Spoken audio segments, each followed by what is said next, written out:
Welcome to the Mighty Oak Show this week. So glad to have you with us once again. And if you are watching on YouTube but have not subscribed, that's the first thing you need to do. Hit pause, subscribe, hit the notification bell. That lets you know when more content comes online.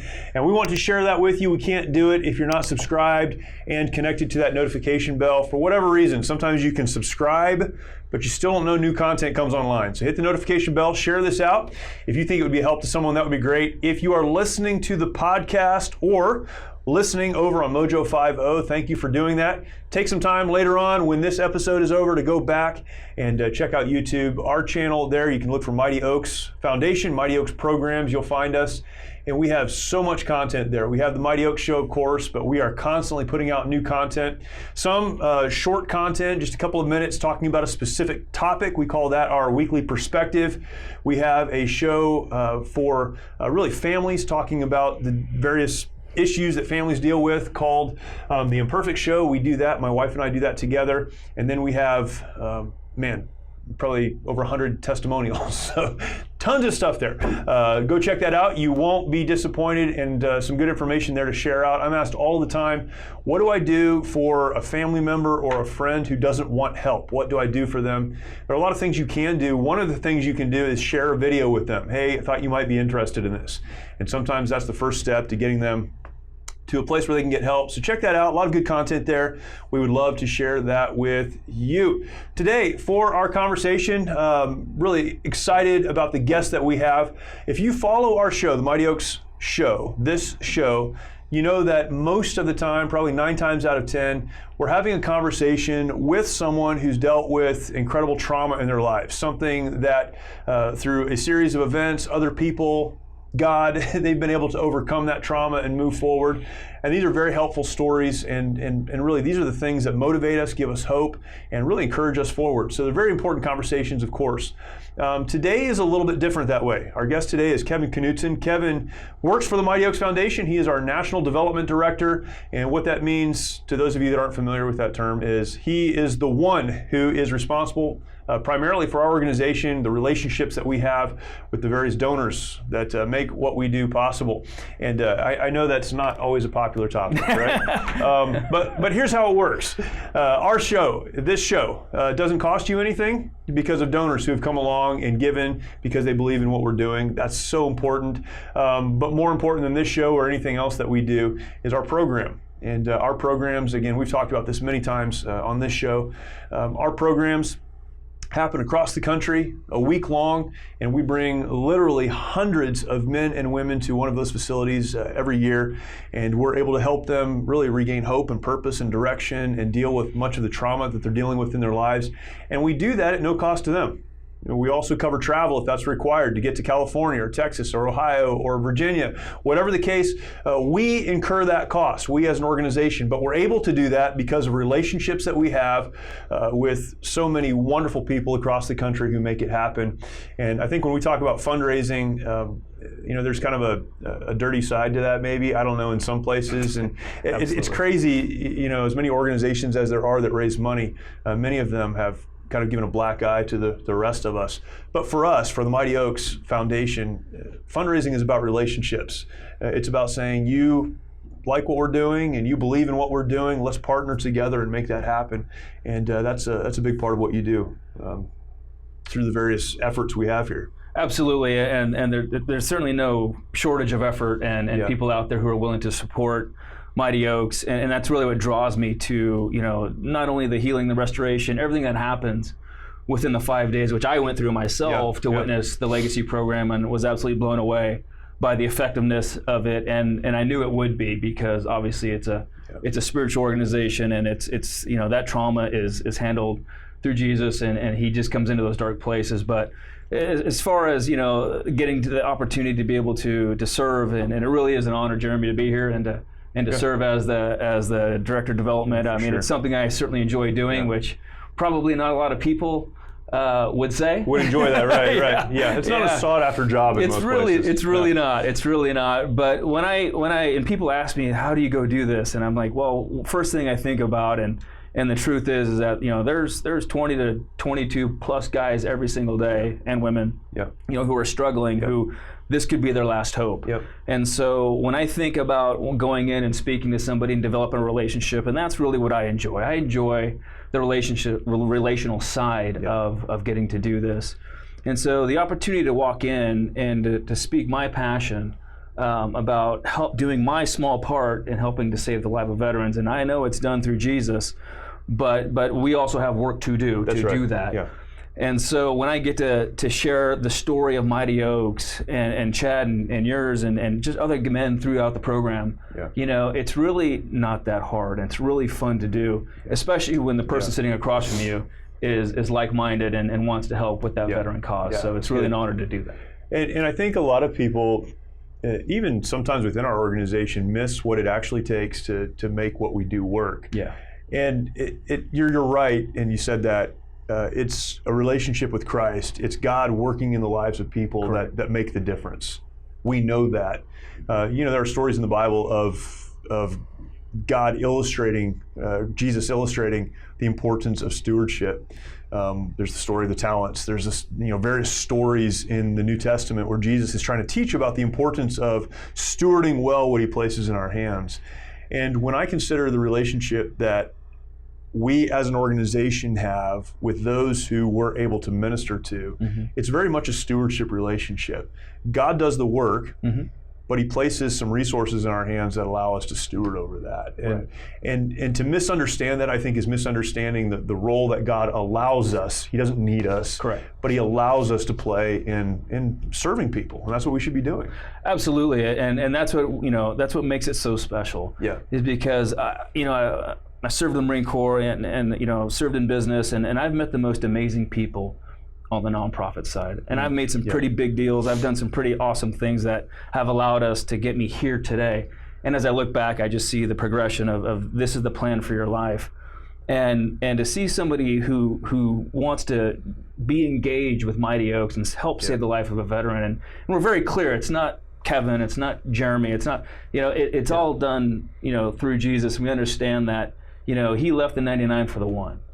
And I think that's what kind of draws us into, yes, we're here to come get and fight for you. And that's what I take to the office or whoever I'm going to go see is I want to fight for that person who's struggling. That's and good. Getting the opportunity to do that is really, truly an honor. I think one of the other sometimes overlooked aspects of financial contribution to an organization like Mighty Oaks is that in life, we don't all play the same part. That God has a will. The Bible tells us God is not willing that any should perish, but that all should come to repentance. God has a desire to have a relationship with us. That is his will, his big will, if you will. But he has a place for all of us in that. And I think of so many of the folks who contribute to what we do here at Mighty Oaks, their part in partnering with God to minister to people is contributing financially. And some that's the best gift they can or whatever. It's a smaller gift, some it's larger, but as they give out of a heart of desire to see God work, God really, he multiplies that and uses it in such an incredible way. I sounded a little bit like we're doing a fundraising pitch right now. And that's not what I'm talking about, but I think we have to understand the spiritual aspect of supporting the work that God wants to do. It's so important. Yeah, we're all been given time, talent, and treasure, right? And so how we utilize those, and we all have different, capacities within each one of those areas. And so, getting to deal with people, some people have all three and have great amount of all three. I've seen people who've given $50 and they're like, this is the best I can do, and it hurts more than the guy giving $10,000, and there's no diminishment on either one at all. They're both very, very respected, but you just see the passion that people bring to the table when you start talking about our nation's warriors and how much help they need right now. And especially as we've talked about in the past, just with the lockdown in the last 6 months and how that's increased. It's great for us to be able to do that work, and I'm thankful that we can steward over those resources. But your story is an interesting story, particularly in our organization, for a lot of reasons. But one of the reasons, as you mentioned, is you're able to do the job that you are doing now because of the experiences God has allowed you to have in your life. Absolutely. And this always fascinates me. I've talked about this in my own story before, is I was here, I was doing this thing, I felt like God completely pulled me out of that, the military, and then I was doing something else in ministry, and then I was serving in a ministry completely detached from the military. And I had those thoughts like, why did I do the two things? Why did I do that? How does that connect to this? It doesn't seem like it does. And then God brings all of those pieces back together. And one of the very important aspects of life that people have to get a hold of is that God knows what He's doing. And if we're more concerned with doing what He wants us to do than getting to where we think we should be, He'll get us where we need to be. Correct. And when I look at your story, I think about what qualifies someone to be the development director, the relationship director. What qualifies someone to do that? Well, your story is so unique. It's brought you to a point where you're qualified to do that. Go back. You don't have to go all the way to the beginning. I'm not as concerned about where you were born, but move up from there a little bit. Sure. Tell us your story. Where did you start? Talk about your family a little bit. Just an incredible family story. Thank you. And your military service and what brought you here. Yeah, absolutely. And I think you hit the nail on the head. The most unlikely will be chosen. Sure. I think I'm a great example of that. Right. And a little bit about my story. We just had a great childhood. Mom and dad are still around and doing great. Yeah. I'm married to my wife Chrissy, and she's a nurse, and I have 3 awesome kids, which are now basically adults. And right. My son is a happens quick, doesn't it? Oh boy, man, does it ever? Especially when they hit those high school years. Yeah. My son is a student at LMU, just up the road here, and he's a Division I water polo player. That's awesome. And he is fabulous. Good young man. My daughter is she's a freshman at Arizona State, and then my youngest is a sophomore in high school. So still one left at home. It's awesome. Yeah. So basically, our family business was a bakery business, and so long story short, is my grandfather came and started it, and my dad took it over, and grew it to 5 retail stores in Northern California, where I still live today. And in the mid-'80s, he decided to start a manufacturing side. And so that really, after lots of hard work, and I was in my early teens, and the good thing about it was I got to work for free. Yeah. So that was a good thing about it. That was awesome. Family businesses are great that way. Yeah. And through high school, and then got out of high school, college, and always wanted to serve my country, and went to junior college first and was a water polo player there as well, a sport whom I love. And really felt the desire to go serve my country. I was kind of burnt out on school at the time and wanted to kind of take that pause, take that break. So I went in the Marine Corps Reserves and was a surface-to-air missile battalion, Hawk missiles, which are now obsolete. So this is some time back. And it's awesome to have served so long ago that they no longer have the job you That's did. Right. So that's right. Yeah, I think they started transitioning to Stingers and some other different things, some other mobile units, lighter, quicker, faster, which is all about the Marine Corps. I had a great time in the Marine Corps. Loved it. Ups and downs, obviously, like any other thing. But really learned a lot there, and really got an opportunity to serve my country. I think it's one of the most selfless things you can do. I'm very proud of my service. Yep. One of my things, because I was in from 93 to 99, was never, not a combat Marine. Never saw combat, which is not unusual. Sure. And so that always kind of weighed on you. It's almost like you studied for the test, but you didn't get a chance to take the test, especially as a Marine. So anyway, I was in business with our bakeries. We ended up doing the wholesale side, and they kind of parallel each other, so I don't feel like I'm bouncing back and forth. And your family's bakery, by the way, for anyone listening, it wasn't a small thing. I mean, if you've eaten bread in the United States, you've probably chances are it's come from your bakery, right? It could have, yeah. So the 5 retail stores, we ended up selling those off because the wholesale side. So we sold to many large national customers. Right. Which was, we exported to Japan, Australia, Canada, Mexico, all out of one manufacturing site that grew over the years. Right. And so your business acumen, your understanding of finance and how the pieces connect. Right. It happened in real time. It happened in real time from brick by brick, the foundation being planted. So worked in the plant for a lot of years. Yeah. Then got into the finance side, to the logistics side, the customer service side, and eventually the sales side. Yeah. And that kind of leads me to to where we're at today. Why I like the relationship side so much. We ended up selling our business in 2006, which, we just kind of felt it was the right time. We weren't looking to sell, and we just said, well, hey, what's the company worth? Just out of curiosity. And so over about 4 or 5 year period, and our sales were just going through the roof, and we were certainly blessed, and we tithe our business as well. We certainly believe that was a big part of the success. God blessing it. Yeah, and definitely the 6 and 7 day work weeks. It's God blessing and hard work. I try to communicate this all the time because people miss that, right? Right. God blesses, but strangely, God really blesses people who work hard. They do. And absolutely. That's just a fact of I think the Bible. It really how God is. works. Yeah, absolutely. And so. We sold that in 2006, and then I had a non-compete for 5 years, so I was basically locked down. And so I got to do the big corporation thing as well. And I really learned that this is no longer what I want to do. And I was like, I don't feel like I have purpose anymore. Yeah. When you're working for a family business, you're working for your employees, and you want to make them successful, right? And just like at Mighty Oaks, I want to make I want to do my part to make these men and women successful and going through these programs. That's what I love. And so as I just my heart was changing, and I was like, well, what can I do? What's my passion? Had a friend who's a mentor. His name's Lloyd Reeb, and he's a great man, and he's a life coach, and so he's kind of a friend of the family. And I got to spend 2 days with him down in Laguna Beach. And he basically unpacked me and asked me probing questions like I've never been asked before in my life.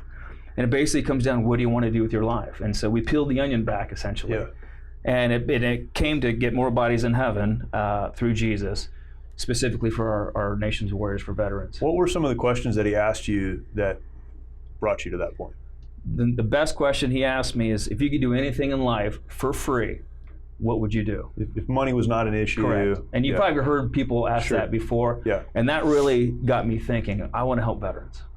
My heart is for veterans. Yeah. And especially as you learn is the epidemic of the suicide rate that's going on right now, which surprisingly, most people don't know. A lot of people don't know. Yeah, and it's surprising to me. And honestly, I didn't know that at the time either. So I was in that category as well. Yeah. And so when I learned about that, I was totally taken back. I'm like, I think this is my calling. I got athletics. I was able to get educated. I was able to serve in the Marine Corps, and I got to learn business. Yeah. And I'm like, this is the stepping stone to go to this. Right. And I was honored to serve for 5 years for another veteran organization before I came across Mighty Oaks. And I've known you for some years. Quite a while, yeah. Yeah, we took some classes together in leadership and met Chad, and so I just had a change. I wanted to shift into a national organization, and it happened to work out that you guys were looking for somebody in my capacity to do what we're doing. Yeah, and the timing was exactly right. Yeah. Yeah.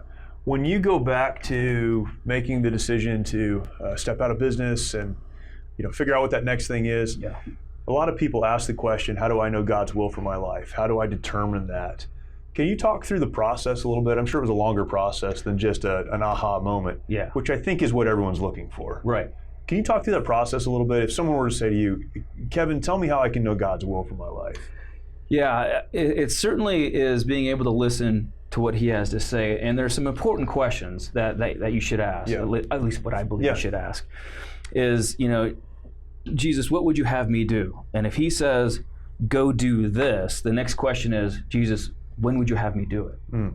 Because it may not be today or tomorrow. Right. It could be a year from now. It could be 2 months from now. Who knows? Sure. But listening to him say, okay, now is your time to go.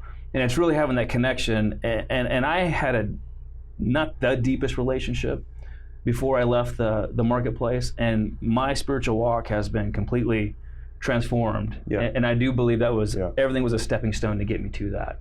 But listening to his word is definitely. So when you say listening to him or listening to his word, what practically what does that mean? Does that mean reading the Bible more, going to church more, talking to Christian people more? What does that mean? Yeah, all the above. I mean, my dad had a great analogy, and I think people have heard this before. Is you go to church. How many times a day do you eat? Typically 3 times a day, right? Right. And he's like, well, how many times do you go to church? I go, typically once a week, right? Well, okay, but if you eat 3 times a day, you go to church once a week, you need to feed your soul more than that. Right. So getting in the Word, time, just devotion with God, just having solitude with Him because he wants that relationship. He desires that relationship.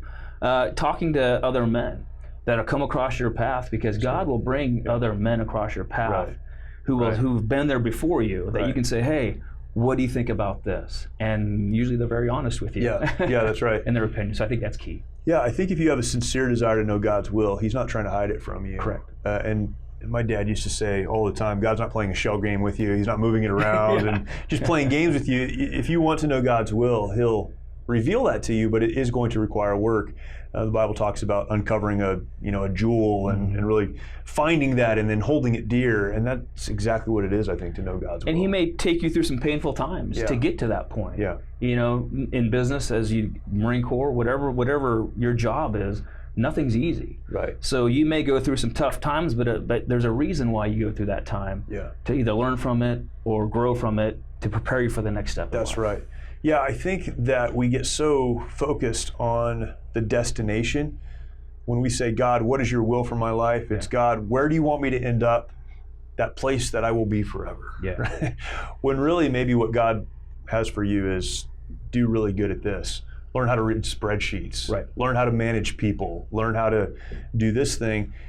And we miss so much of what he wants for us because we're constantly looking down the road instead of diving into what he has for us right now. Well, and especially the right now generation, or time we live in, everything's so instantaneous that it's like, well, I want to go from here to here. I want to come out of college and make $200,000 a year. Well, that doesn't happen unless you're a lawyer or doctor, maybe, I don't know.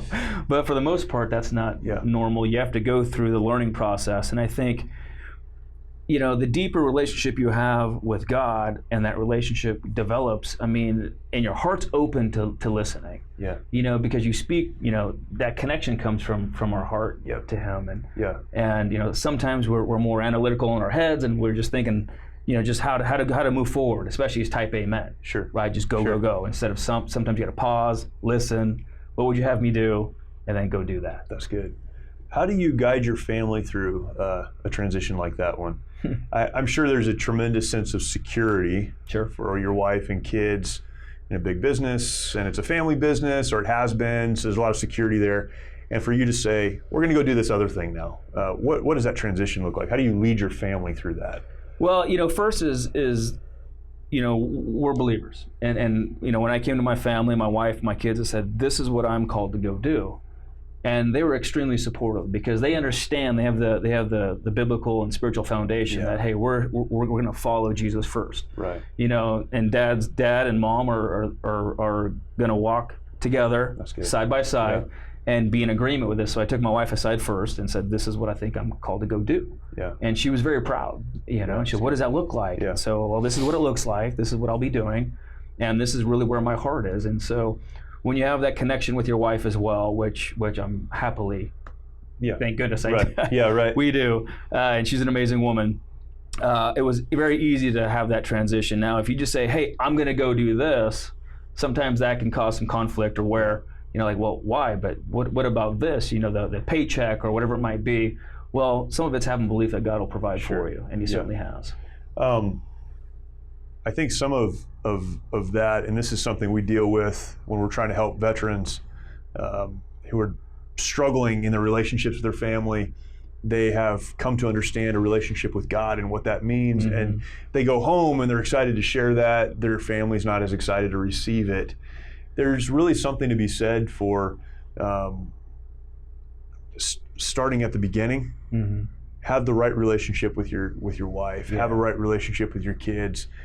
Communicate to them the value of a relationship with God, and whatever God wants us to do, that's what we're going to do. But communicate those things before it comes to those major life transitions. Yeah, one of the biggest learning lessons I think from my family was watching the husband or their dads listen to God and say, wow, he actually is doing what he's saying. Right. I could go earn a lot of money doing what I was doing. Yeah. And now that they're very proud of what I do. That's and good. They talk about it with friends and professors and teachers. And so, because it's such an important cause. And they didn't really say, hey, Dad was a baker, and just roll in back in the day. Right. Yeah, right. So it's I think that's a great learning lesson because it's leading by example, which obviously as a Marine officer, Yeah, right. Yeah, that's good. Okay, so you made that decision. Yeah. What was the process of actually getting involved with that work once that decision was made? Again, it came down. It's obviously a God thing, because Lloyd goes, "Hey, I know who's doing this," and interesting. And it was ORW and you guys, and I talked to both of you guys, and just I felt called to go one way, and it was a great learning experience. And he knew exactly who to talk to. That's awesome. And with those different organizations, I was like, okay, I feel like I'm supposed to go this way. Yeah. And it was the right decision at the time. Sure, of course. Because it was his decision. Obviously not mine. Right. And I learned a lot spiritually on what to do, and I was very proud of that, and what I did there. But my heart shifted, and it was like, well, I think it's time to go to that next level. Yeah. And I'd watched Mighty Oaks really just grow tremendously over the last 6 or 7 years. And I was like, I want to be a part of that. And that's something I think I can bring my skill set and talent to in a big way. Right. And that's God opened the door to do that. Yeah, that's right. When you considered veteran ministry, did you consider veteran organizations that weren't, we'll say faith-based, it's a big umbrella, but there are, I think we're told 44,000 veteran service organizations in the United States. Was that an option for you, or was it specifically, I believe God has called me to serve veterans through faith in Him? What was that process for you? Because sometimes you can say, well, I have a heart for veterans, and there are a lot of places I can do that. But how do you come to the place where you go, well, there's 44,000 of these, and there's 4 of these, so let me go this way? Yeah. Again, that was definitely a God thing, because the only one I had heard of was Wounded Warriors at the time, and I was like, well, that's all I know. Right. And Lloyd goes, no, check out these guys. Yeah. I mean, what are the odds of that? Of one guy knowing about those organizations, those few faith-based organizations you talk about. So definitely, he was dropped right in my lap at the exact right time for the exact right purpose to guide me in a way that God wanted me to go. Right.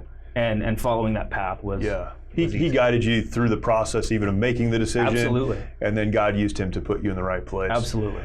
You've been to our program, yes. Which, you work for the program, but you've been to a session. For those that aren't familiar, can you talk about a little bit about what happens there? Not necessarily logistically, but why does what we do have the impact that it does? I think one of the biggest things is trust. Having the instructors be veterans themselves, I think, is a huge, huge benefit. Right.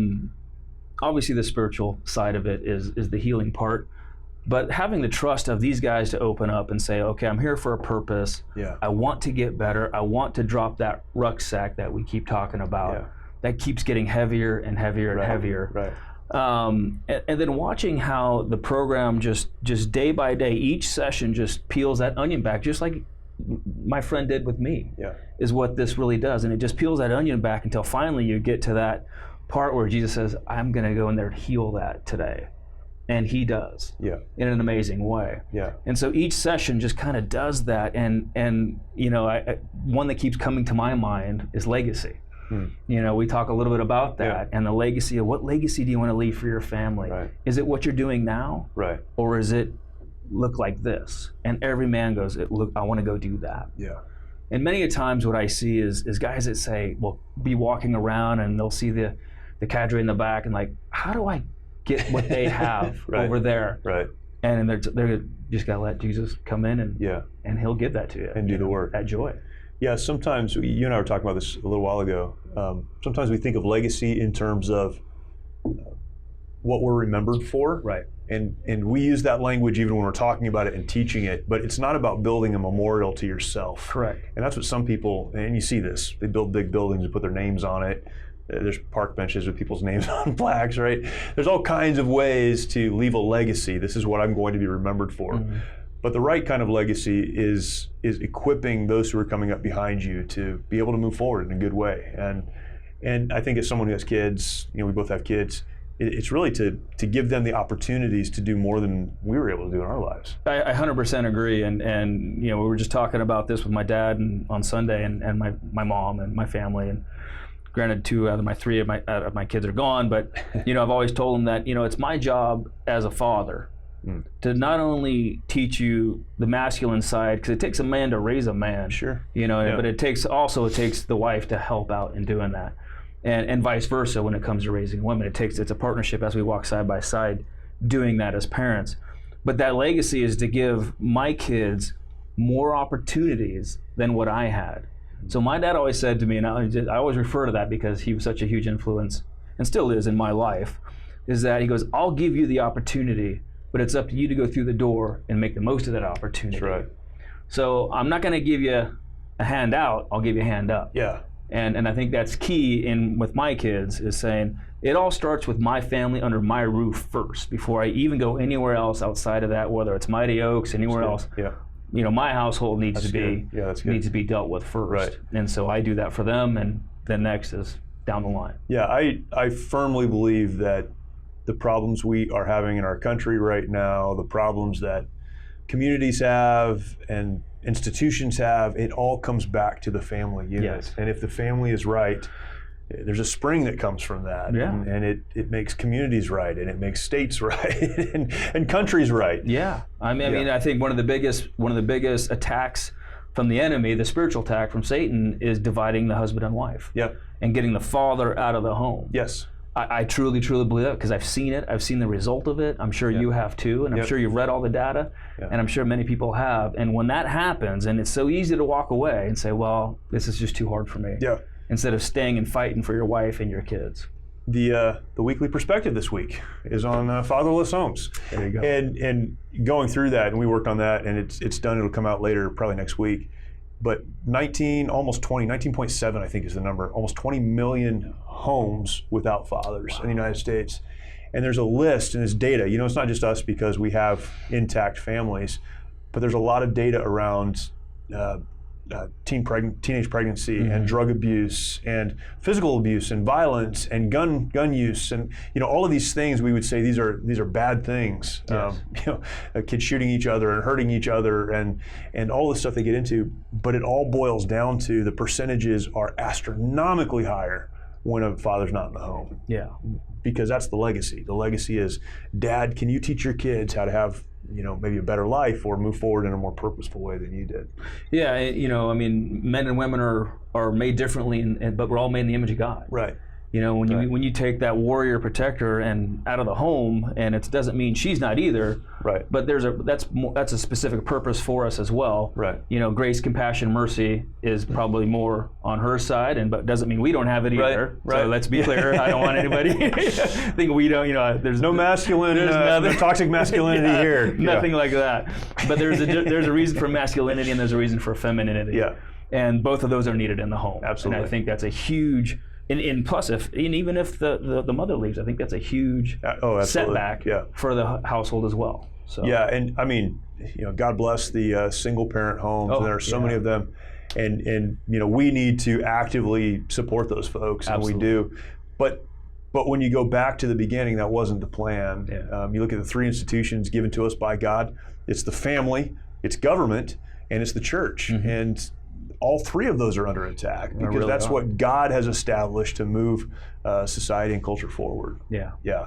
That was kind of a side thing. Yeah. But anyhow, coming back to the program, when you look at the impact that a relationship with God has on someone who's struggling with trauma, now, we can't quantify that, of course. To enter into a relationship with God is to understand that we're sinful, that we can't do anything to forgive our own sin, that because of that we're separated from God, that Christ has made a way through his death on the cross, his burial, and his resurrection, has made it possible for us to be reconciled to the Father, to God. That is what that relationship is. Yes. So we can't quantify that. But what we can see is that people who understand that as their path of healing and moving forward, it's an eternal relationship, but there is actual hope there. And you can see the difference between that and someone who is trying to go at it clinically or trying to go at it from some way or in some way separated from God. What is it about that relationship with God that allows a person to move forward really so quickly and so deliberately and so purposefully. I think one of the biggest things is Satan wants to come in, our spiritual enemy, and turn everything from good to evil, right? Yeah. And he's the master of all lies. Right. Correct? And so when he comes in, we start to believe those lies. Whether I'm not a good father or I'm not a good husband, my military service was terrible, I didn't do anything, or whatever it is. And once you start to believe those, you're just giving him access to yourself. Yeah. And so when Jesus comes in and our Heavenly Father comes in and says, that's not the truth about you. Right. The truest thing about you, is that I love you. Yeah. And that, all that is just lies of the enemy. And they realize that, oh my gosh, I cannot believe I went down that road. I bit, basically, right? And when they realize that there's healing and restoration to be had through our Heavenly Father, and they go all into that, all that stuff's washed aside. Yeah. And be able to have that joy back in their heart is something that's key, that every man needs. Adventure, joy, all that stuff. Yeah. And we need that, and we need that relationship, and that's why, we're relational people. Yep. And so that's why, because God made us that way, to have that relationship with Him first. Yeah, that's right. Yeah, it resets our identity. I talk about this all the time, but the difference between the end of Romans chapter 7 and the beginning of Romans chapter 8, where Paul says, "O wretched man that I am, who will deliver me from this body of death?" And then in verse number 1 of chapter 8, it's, "There's therefore now no condemnation to those who are in Christ Jesus."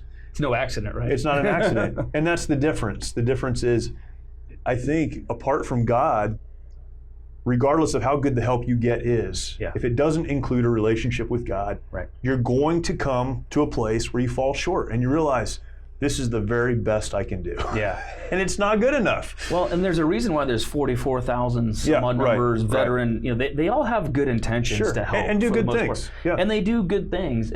But taking somebody, to a basketball game on a Friday and saying, well, hey, good luck to you. Yeah. I know you care, but that's not going to heal the brokenness. There's not an end connected to that somehow. Yeah. I mean, how many guys have you seen showed up to programs with 5, 10, 15, 20 different types of medications, trying to anesthetize a heart that needs Jesus to come in there and really do the healing? Yeah, that's great. Man, you talk about all the what we say to ourselves, you're not good enough, or that wasn't good enough. Military service is a big one, and I think a lot of folks struggle with that. The pinnacle of military service is combat service. Right. You go into the military, regardless of why you went there. If you didn't deploy, well, that's the bar, is deployment in a combat situation, and then everything kind of falls beneath that bar. What's crazy is you didn't know when you enlisted in the Marine Corps whether or not there was going to be a war or whatever. I didn't know when I went into the Marine Corps. It happened, but I had no idea. Right. So ending up in combat or not, and I realize there are people who try to get out of it, but let's push those people aside. Sure. Most people don't. So it's easy to say, well, I didn't deploy like that. I didn't do that thing. And we talk to so many veterans who, that's what's rolling around in their heads is, I'm not good enough, or I didn't do enough, or I didn't try enough. Absolutely. And it's just not true. It's not true, and that was part of my internal wound. Yeah. Was, here I am in a veteran organization, and all these guys are some pretty tough, guys that have done some pretty amazing, that they make movies out of, right? Seriously, and you're like, wow. Yeah. And I'll never forget a command sergeant major of mine, friend of mine, and big heart, great man, loves Jesus. He came up and we were working together. He put his arm around me. I'll never forget as long as I live. It was one of those defining moments in your life that God brought this man across your life for a specific reason. Yeah. His name's Chris, and he was a former command sergeant major, 101st, deployed 4 times. Amazing man. And he goes, Kevin, he looked me right in the eye and he goes, no one person's story is diminished by another. Say that again. No person's story is diminished by another person's story. Yeah. Because I was sitting here going, I shouldn't even be here. I shouldn't be here. I'm not a combat Marine. Yeah. These guys they don't need me. And he goes, God's going to use you in the way He wants you to be used. That's right. Yeah. And He did. And you realize that, wow. I wore the uniform. Yeah. That's where the trust factor comes in. And then after that, God does the rest of the work. So. And all of that ties back to our identity. Yeah.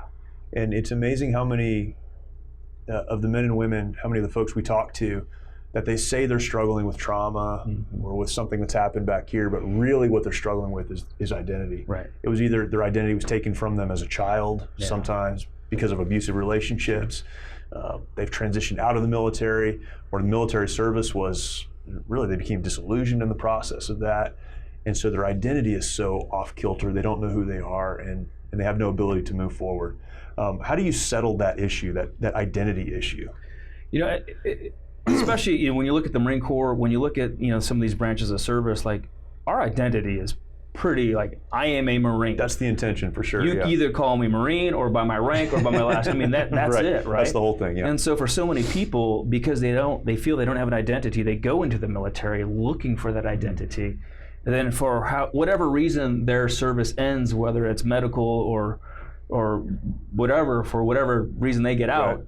That's that loss of identity, and now I have no purpose in life. And that's when the enemy starts coming in and goes, now I'm just going to hammer this guy. Yeah, right. I'm going to drill this guy into the ground, and boom, next thing you know, he divorces his wife, or he's thinking about taking his life. Yeah. It gets to that point because the enemy, he doesn't care.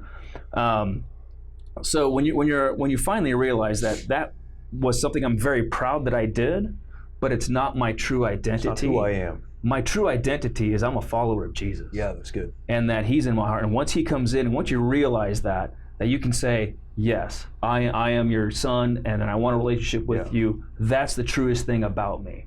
And then these are just things I've done here on this temporary place we're living in. Right. But this is where my passion lies. And these are things I've done and I'm proud of. That's great. And you should be proud of those things, and we all should be. But our identity is in him and him alone. That's a struggle, though. It really is. I mean, it's a struggle coming out of the business world or anywhere else. Absolutely. My identity was, I want to go make money. I was driven by, I want to go and make sales and do this and do this. And I know how to do it. Yeah, and I know I'm good at it. Yeah. And exactly. And that was like, I want to go do that. And first it was a Marine, and then it was that. And I mean, even this became an identity to a degree. Yeah.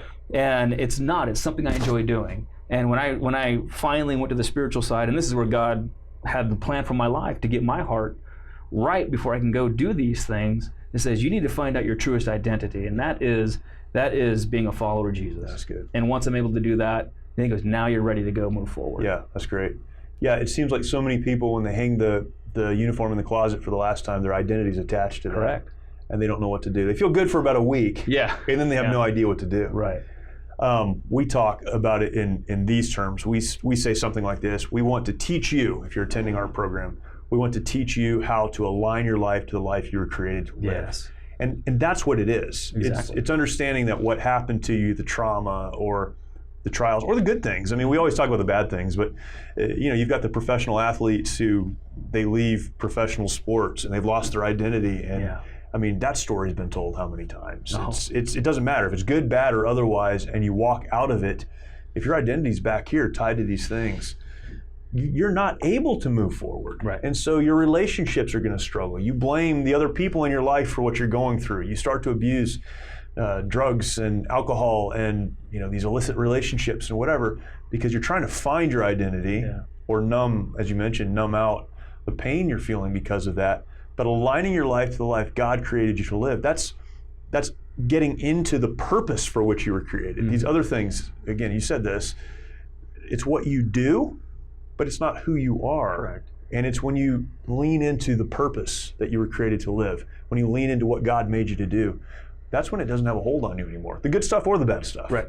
Yeah. Yeah, it's really an amazing transformation. Yeah. I mean, really what it is, because for me, I was so much in my head with, I'm going to go do business or the Marine Corps or whatever it is, and always looking like, where's that purpose in life? Somebody feed me that purpose. Yeah. Instead of God saying, I'm right here. I'm standing right in front of you. Yeah. And I am the purpose, and that's not a selfish thing. That's good. It's saying, I've already given you your marching orders. You just haven't heard me yet. Sure. And then when I tuned that radio in and said, okay, now I know what to go do, because I finally started listening to him versus listening to the world. Yeah.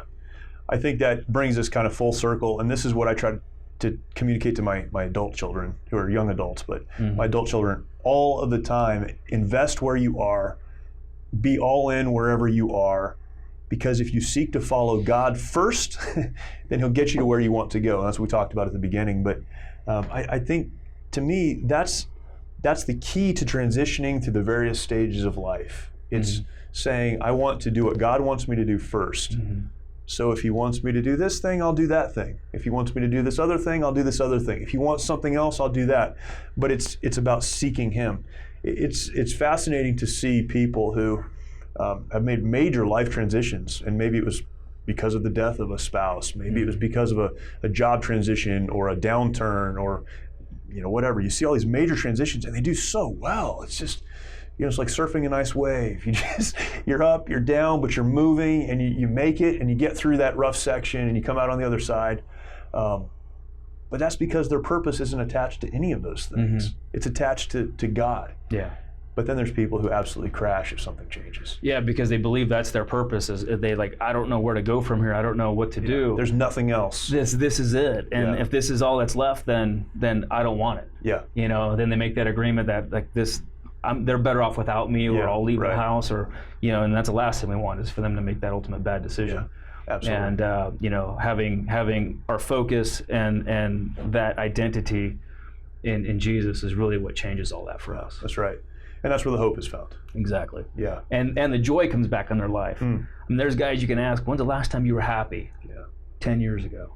Right. Or when's the last time you did something fun and you knew there was joy and purpose in your life? When I was in the Marine Corps, or whatever service you may be in. And it's just like, wow, good thing you're here. Good thing you're going to get your heart and your legacy and your purpose for life figured out. And it happens in 5 days. That's what's amazing. Yeah. Some guys go to programs after program after program, and then finally, this is what I've been searching for. Right. And maybe those programs had a purpose in their life as well. Sure. Not to diminish those. Of course. And then when they come to an organization like Mighty Oaks, they say, now I have purpose and marching orders for my life, so to speak. Yeah, there are tools that can be utilized to deal with addictions and to help in difficult relationships. There are tools that we need, and sometimes it's counseling, and sometimes it's programs. But in order for any of those to be successful, there has to be a decision made somewhere along the way. Yeah. A decision to get up and move forward into the purpose for which you were created. Yeah. And that's really what happens during that week. That decision's made. It really is, and that's part of my storytelling when I get to sit across from somebody who wants to give to a veteran organization and says, "But I want it to be effective." Well, it's $2,500. You can help save a life. Literally, that's what you're doing. Sure. That's your ROI if I'm talking to a business guy. Yeah. And I have the story after story after story because I got to see with my own eyes. These guys come from the dark into the light. Yeah. And it's an amazing story, and people love to hear that. And as well, they should hear that. Not just that we pound home the 22 a day of veteran suicide, but here's also the successes coming out of Mighty Oaks. Yeah, there's an awareness, but then there's also a solution. Yes. And so many, I think, veterans organizations camp out on the awareness. Right. There's a problem. We got it. The house is on fire. What are we doing about it? Yep. Yeah, and that's what you're talking about. Check us out. Yeah, that's it. That's awesome. Well, thanks, man. Appreciate it. I appreciate being on. Thank you. Yeah, very good. For those of you that are watching, thank you for watching. And there's more we could talk about here, of course. But if you're interested in anything that we just talked about, go to our website, mightyoaksprograms.org, mightyoaksprograms.org. You'll find a lot of stuff there. But two of the most important things come up right when the page comes up. One is how to support, and if you'd like to do that, certainly you're welcome to. And we like to have a relationship with our supporters as much as we can. Not everyone wants to have a relationship. I get it. I don't like relationships that much either. But if you want to, we want you to, and we would love to connect with you and answer any questions that you have or whatever. We'd love to partner with you in that way. But maybe you know someone that needs to attend a program like ours. Please check us out. Go to our website. There's a place to be involved.